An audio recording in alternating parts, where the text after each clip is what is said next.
I'm Paul, and welcome to... Picture the scene. It's early December 1979, and you just got your mail delivered. You see a few catalogues on the doormat and jump at the chance to see what you could ask for Christmas. My Sharona, Le Freak, Heart of Glass, Hold the Line, and Sultans of Swing have been playing all over the radio waves this year, and you're just about to see in a fresh new decade. You eagerly pick up a catalogue from K Guitars and start flipping through the pages, hoping there'll be something your parents can afford. After avidly browsing the shapes and styles of the best K has to offer, you finally see it. The E100 Beginner Electric.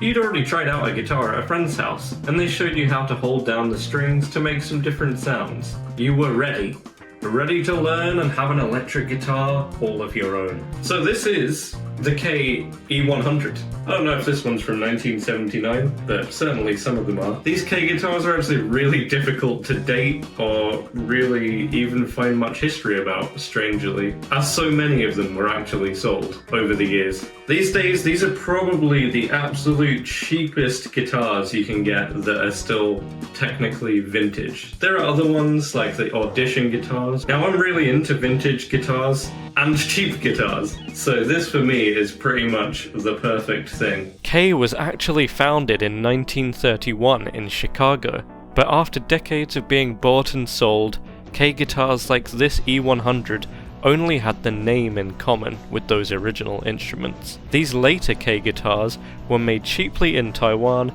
and produced in high quantities. Companies like K would mass produce these guitars on a huge level to offer to various department stores around the world. In America, they'd be sold in stores like Sears, and in the UK, places like Woolworths. For all you young heads out there, Woolworths is pretty similar to B&M and Argos.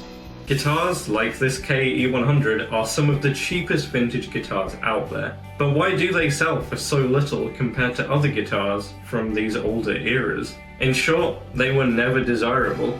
They were mass-produced very cheaply and were only ever intended to be beginner-level instruments. Combine that with age, and you often get an instrument with failing electronics, poor playability, sharp frets, bad intonation, and vague hardware. But these guitars are often perfectly serviceable and can be endearingly bad. Take a look at this K. You've just got a volume knob, a tone knob, a very strange bridge with basically no intonation capabilities, weird pointy bits, which I've seen some people actually remove because they do make palm muting a bit difficult and slightly painful at times, and one pickup. That's it. That's all you need, right? Also, if you've never seen one of these before from the side, look how thin this is. Look at that. You wouldn't get much thinner, would you? But as long as a guitar is mostly playable, it's never really bad, is it? You can still have fun with it. In fact, Jack White of the White Stripes, you've probably heard of him, has a history of enjoying these exact problems. As he told Guitar Player magazine in 2010, "I always look at playing guitar as an attack. It has to be a fight. Every song, every guitar solo, every note that's played or written has to be a struggle. You pick a fight with the guitar, and you win it." Jack White himself actually used a K guitar, funnily enough, to write and record the White Stripes' biggest hit, Seven Nation Army.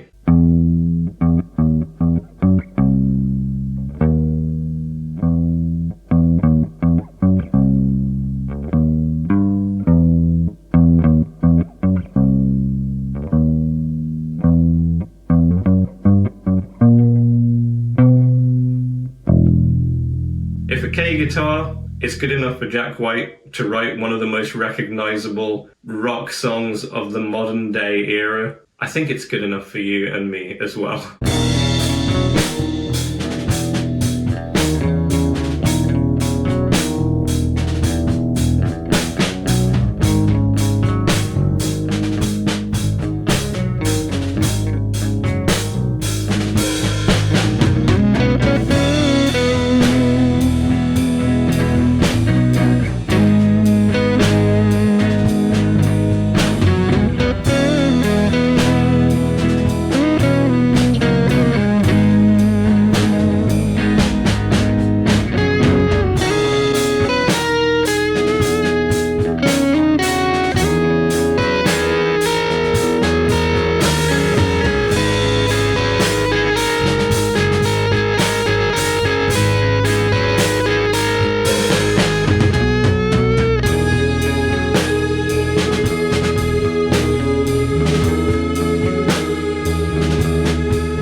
With this guitar, sure, there's some sharp frets, there's certain notes that sound different from other ones, but it all adds to the character and the charm of this old instrument. I've had this guitar for over 4 years now, and it's ended up being the guitar that I've taken with me the most places in the world. I like its character, I like the fact it's old, and I don't mind if it gets beaten and battered a little bit more. It's not worth loads of money, so if something bad did happen to it, I could replace it fairly cheaply. There's almost always some of these on eBay or Reverb for less than £200. This one was less than 150. Cheaper than a Squire Strat, and I think you'll agree, a lot more interesting. In the 80s, these guitars were given a vivid splash of colour to fit the aesthetics of the decade. These seem to be harder to find compared to the older Sunburst models and go for higher prices generally. At one point we can see Kay even offered a few variations of this tulip-shaped guitar,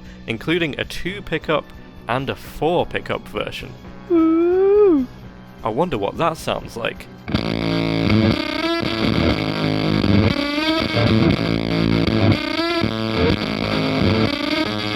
Would I recommend one of these guitars? I think I would, but not if it's your first guitar. It's probably not the easiest thing to start out on. It's a very small guitar, it's very lightweight. It's actually the reason I'm doing this guitar for this video, because a couple months ago I actually broke my femur, and I've only just been able to learn how to walk again in the last week. So this has been the guitar that I've kind of been going towards. Because it's so light, I've actually been able to put it on my broken femur, this one, and it's not too heavy. Some of my other guitars are quite heavy, especially big jazz masters and things like that, and they've just been too much for me to actually sit and play with, and it's just really fun to play. It's lightweight, it's primitive, but it is truly rock and roll. It can definitely take your playing back to basics if you're more of a technical player, which I'm not. As drums are my primary instrument, I still play guitar kind of like a percussive instrument. I just whack it with some power chords, and that's why my music is quite simple.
Very close to this guitar in the 4 or 5 years since I've owned it, and I feel like it's always been there.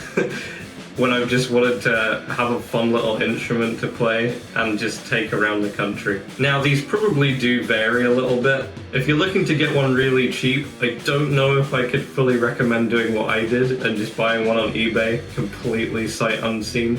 Maybe I got lucky, or maybe they're all actually not that bad. This isn't the best playing guitar I have, but it's great fun. But at the end of the day, if you do buy one and you don't like it very much, you can probably just sell it on for the same price you paid for it. The market for these does seem to be climbing slowly but surely, but at the moment it's still a great opportunity to get into vintage guitars for a very low entry price. And you can just have fun with them. There's so many of them that it doesn't really hurt if you mess one up a bit or customize it, trash it a bit, play it live.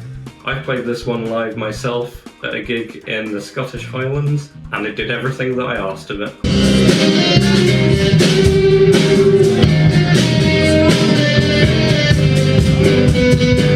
Thanks so much for watching. I hope you got some interesting facts out of this video, and hopefully I'll see you again in another one soon. Please do subscribe if you enjoy these videos.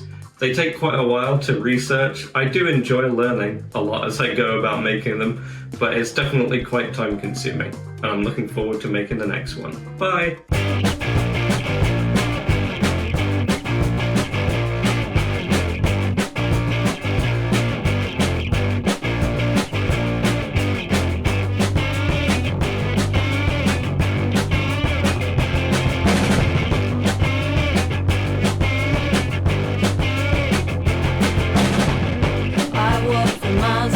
Shoes.